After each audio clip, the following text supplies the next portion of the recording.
My name is Crappy Teacher, and the time is now to start blowing up YouTube with my lyrics. That's how I wanna share ideas and start something new for my science students and teachers too. Coming at you weekly from Noblesville, IN, with jokes, tips, reflections. Let's get this vlog rolling. Crappy Teacher Vlog. Crappy Teacher Vlog. Crappy Teacher Vlog. Crappy Teacher starts now. Hey guys, Crappy Teacher here, back again for week 2 of my vlog. And I loved everybody who gave me positive feedback last week about my very first episode. And I'd like to hear even more from you about what things I can add, special segments. But I'm still going to use the same equipment this week, and I'm going to see how I can kind of just weave in a few extra things into my updates. So today's Sunday, and last night I went to a wedding, and it was for Mrs. Ring. So you may know her if you're a student at our school.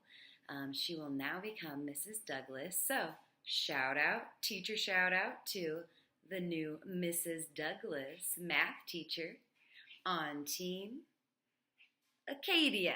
Had to think about that for a second. So one thing I tried within my first couple of weeks of teaching this year was changing up the way I handled classroom management. So for all the students out there, you may not realize how much work your teachers put into just figuring out the best way for the classroom to run. So this is called classroom management. That involves the procedural items like how to sign into class or how to make sure all the kids know what they're doing by posting the agenda or different places to turn in your homework. But it also includes the general classroom rules and what are the expectations for students and their behavior. In the past, I've always just, gone over, here are my rules, here are my expectations in science class, here's how to be safe, and here's how we're going to be respectful, and all of those parts of the Miller way that we have at our school anyway. But I never felt like it was completely genuine because I was having students, really who are the leaders in the classroom, abide by a set of rules that I was defining for them. So I wanted to try changing that this year, and that's where I came up with my idea. It wasn't my original idea, it was a borrowed idea to start a democratic classroom. So how I achieve this with my students is first, I just explained to them what this idea of a democratic classroom is. We watched a short video segment, and I'll see if maybe I can link that here. And it just did a really good job explaining what a democratic school setup would be. Now, in this video, they did mention in this type of setup, maybe you could choose to abolish all of the rules and children could run free. So we had a discussion afterwards. Now, how is this going to look like for us? Because I know our principal and our district isn't going to be okay with us just completely paving our own trail in regards to how the classroom runs. So I challenge my students to say, what are our classroom guidelines if we want it to be safe, we want to have fun, we want to make sure everybody's learning? And then they kind of took the reins from there.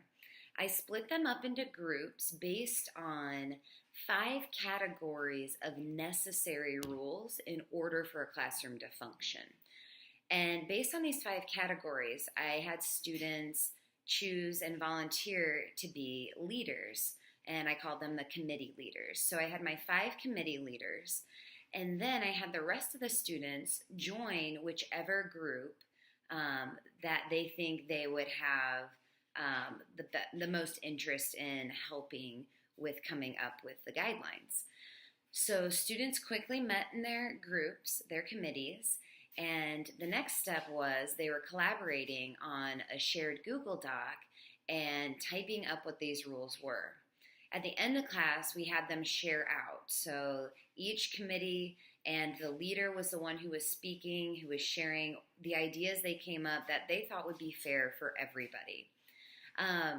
Initially, I thought that I was going to get a lot of eye rolls doing this. I thought kids weren't necessarily going to get on board, but I think this idea matched up so well with my personality and my passion for student choice that it ended up working really well.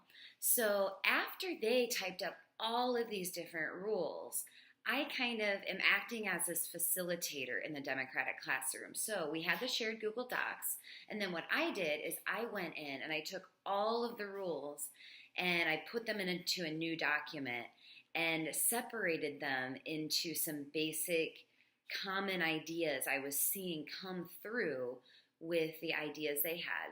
I was really surprised to see every class didn't come up with the same exact list of rules. Some classes went really far one direction and some classes went the completely opposite way given the same guidelines.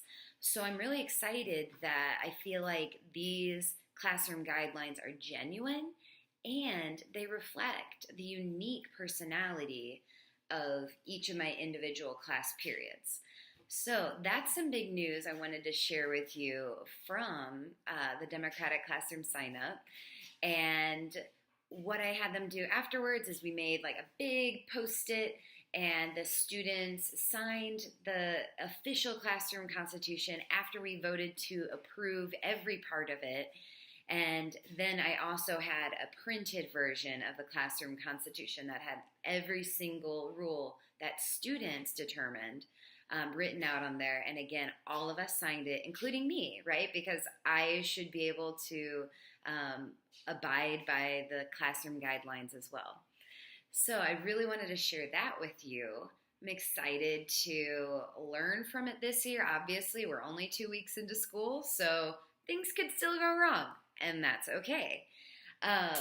Another thing I wanted to do before I end this segment, this episode of the Crappy Teacher Vlog, is give a student shout out. So this week's student shout out goes to the very first student who asked me to give him a student shout out, and that is Logan D from my Period 2 science class. So here's your shout out. Thanks for being an awesome student.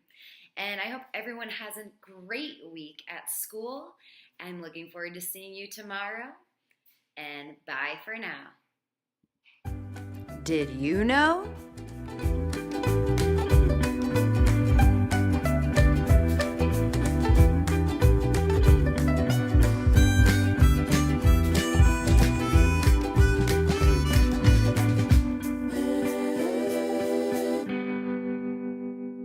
Crappy teacher vlog.